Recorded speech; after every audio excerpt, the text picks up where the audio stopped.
दोस्तों, चाहे काला हो या गोरा, हमें किसी में भेदभाव नहीं करना चाहिए।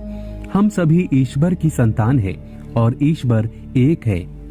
दोस्तों, गर्भवती महिला ये एक गलती कभी ना करे, नहीं तो गर्भ में ठहरी संतान का रंग काला हो सकता है।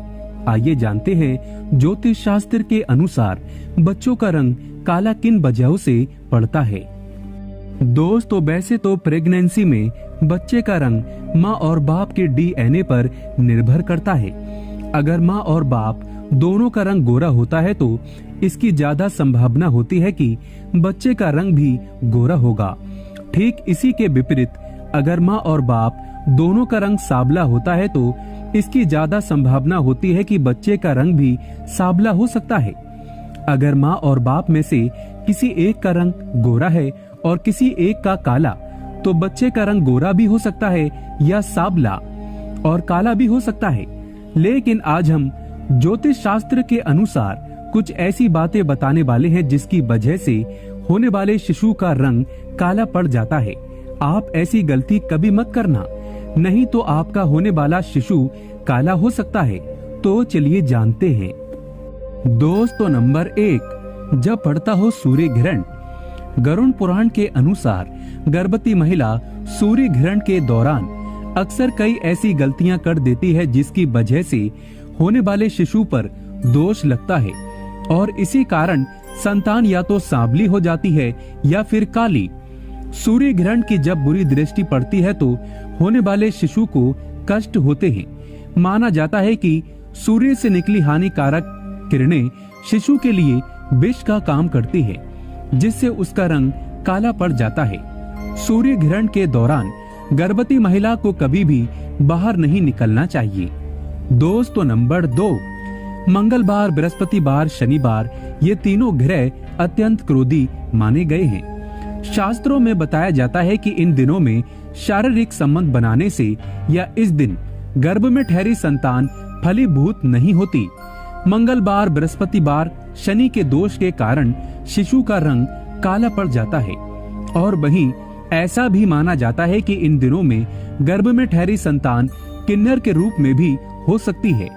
इसीलिए संबंधों को लेकर किसी और दिन को निर्धारित करें। दोस्तों, नंबर 3, ज्योतिष शास्त्र के अनुसार हिंसक जानवरों की तस्वीर गर्भवती महिलाओं को नहीं देखना चाहिए।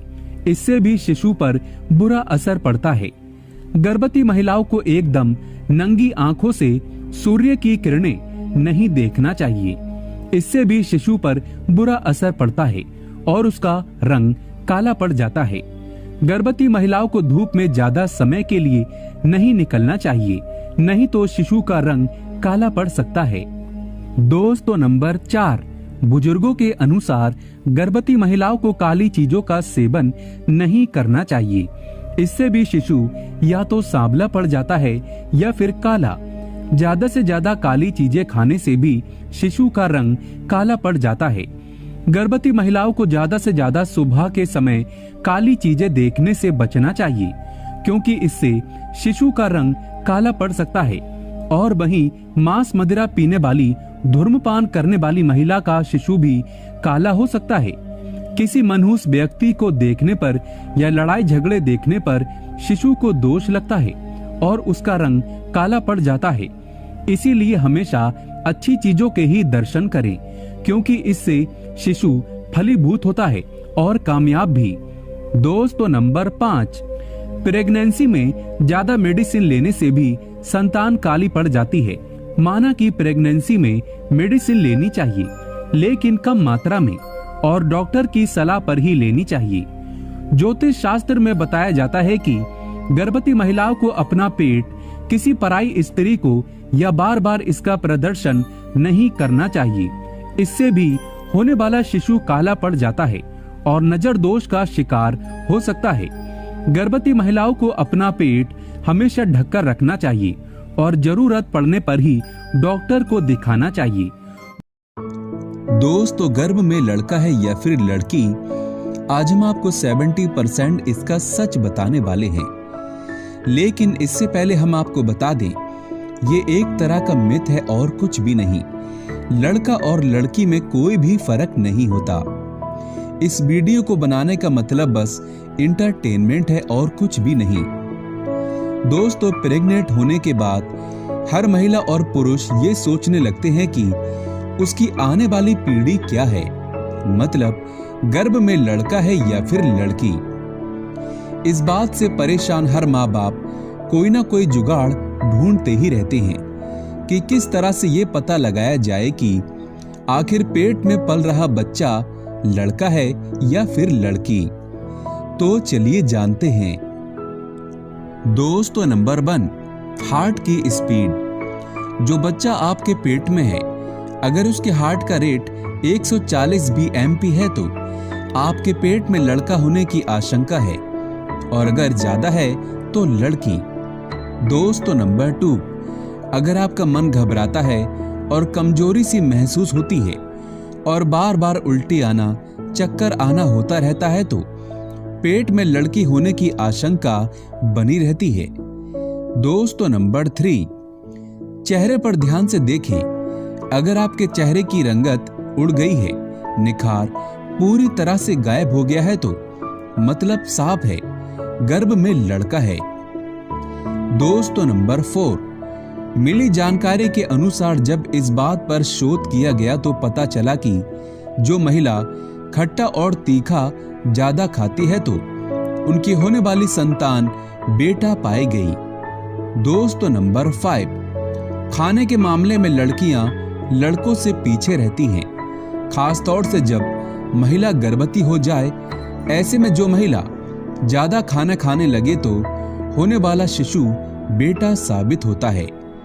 दोस्तों, नंबर 6, स्तनों का बदलाव। जिस गर्भवती महिला के दाएं तरफ का स्तन ज्यादा बड़ा दिखने लगे तो आपको ये समझ लेना चाहिए कि 70% आप एक बेटे को जन्म दे सकती हैं। दोस्तों, नंबर 7, मूत्र के रंग में बदलाव। प्रेगनेंसी के दौरान महिला के मूत्र का रंग गाढ़ा नजर आता है, लेकिन अगर रंग हद से ज्यादा गाढ़ा हो जाए तो ये दर्शाता है कि पेट में लड़का है। दोस्तों, नंबर 8, बॉडी में बदलाव। 80% अगर पेट में लड़का हो तो महिला के व्यवहार में भी काफी परिवर्तन आ जाता है। लड़का होने पर महिलाएं लड़कों जैसी हरकतें करने लगती हैं। कई बार उन्हें लड़कों वाली चीजें पसंद आती हैं। दरअसल इसके पीछे एक बहुत बड़ा तथ्य है।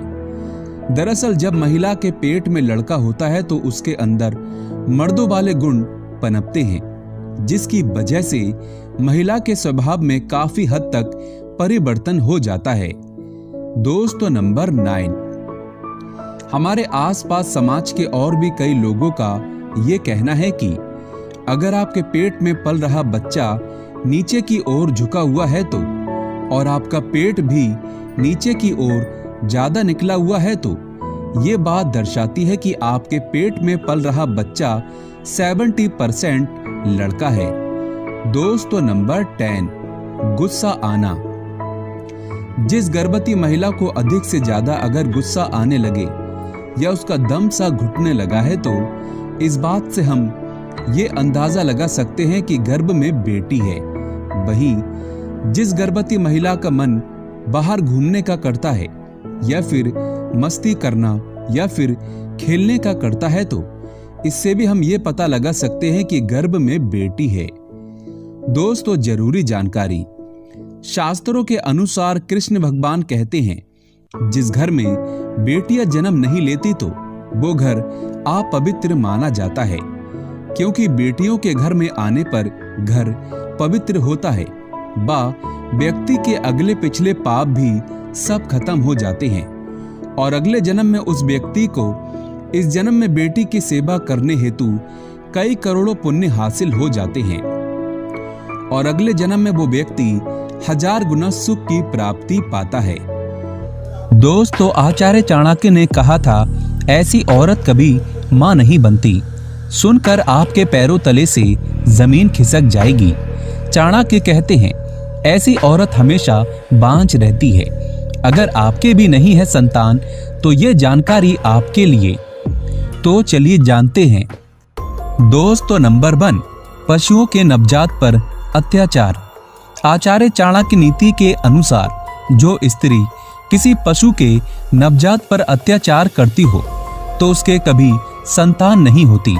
गरुड़ पुराण के अनुसार ऐसा भी माना जाता है कि जिस स्त्री के अगर संतान नहीं होती तो उसने अपने पिछले जन्म में बहुत पाप किए होंगे, अर्थात किसी पशु के बच्चे या मनुष्य के बच्चे पर अत्याचार किया होगा और इसी कारण भी स्त्री को संतान से वंचित होना पड़ता है। शास्त्र ये भी कहता है जो बच्चों को पीड़ा पहुंचाता है और पशुओं के छोटे छोटे बच्चों पर जुल्म करता है तो वो हमेशा संतान से वंचित रह जाता है। दोस्तों नंबर 2, जो स्त्री पुरुष किसी पशु के नवजात बच्चे का मांस खाता है तो उसे अगले जन्म में संतान से वंचित होना पड़ता है। नवजात पशु पर जुल्म करना चाणक्य नीति के अनुसार व्यक्ति को उसी क्षण पाप लग जाता है, इसीलिए ऐसी गलती ना करें, अन्यथा पुरुष और महिला दोनों को बांझपन का सामना करना पड़ सकता है। दोस्तों नंबर 3, शास्त्र ऐसे में क्या कहता है जब पति पत्नी दोनों में किसी एक के कर्म बुरे हों। दोस्तों शास्त्र कहता है जब कोई पुरुष अपने पिछले जन्म में या इसी जन्म में किसी नवजात को कष्ट पहुंचाता है तब दोनों पति पत्नी में पुरुष को संतान सुख की प्राप्ति तो हो जाती है, लेकिन उस पुरुष की मृत्यु जल्दी हो जाती है जिसके कारण उसे संतान का सुख नहीं मिल पाता। और वही महिला के लिए भी शास्त्रों में यही प्रावधान है। जब दोनों पति पत्नी में पति के कर्म अच्छे हों, ऐसे में शास्त्र कहता है जब कोई महिला अगर अपने पिछले जन्म में या इसी जन्म में किसी नवजात को कष्ट पहुंचाती है तो उसे भी संतान से वंचित होना पड़ता है, या तो उसकी मृत्यु हो जाती है या उसे बांझपन का सामना करना पड़ सकता है। ऐसे में दोनों में से किसी एक को संसार छोड़ना ही पड़ता है, जो कि गरुड़ पुराण में बताया गया है। दोस्तों नंबर 4, संतान प्राप्ति के लिए करें ये उपाय। शास्त्रों के अनुसार जितना पूजा पाठ करके फल नहीं मिलता उतना कर्म करके फल की प्राप्ति होती है। जी हाँ, ये बात बिल्कुल सच है। शास्त्र कहता है संतान की प्राप्ति के लिए पुरुष और महिला दोनों को ही किसी पशु के नवजात बच्चे को दूध भोजन खिलाना चाहिए और छोटे छोटे बच्चों से प्रेम करना चाहिए। बच्चों को भोजन खिलाने से और प्यार करने से संतान की प्राप्ति अवश्य होती है। ऐसे में किसी भी जोड़े को लड़का और लड़की में कोई भी फर्क नहीं देखना चाहिए। ईश्वर जो संतान आपको देगा उसी में आपको खुश रहना चाहिए, फिर चाहे वो लड़का हो या लड़की। ईश्वर की बनाई हर चीज को आप सम्मान दें, इसी में आपकी भलाई है। दोस्तों जानकारी पसंद आए तो एक लाइक तो बनता है। आपका एक लाइक हमारे लिए बहुत ही कीमती है।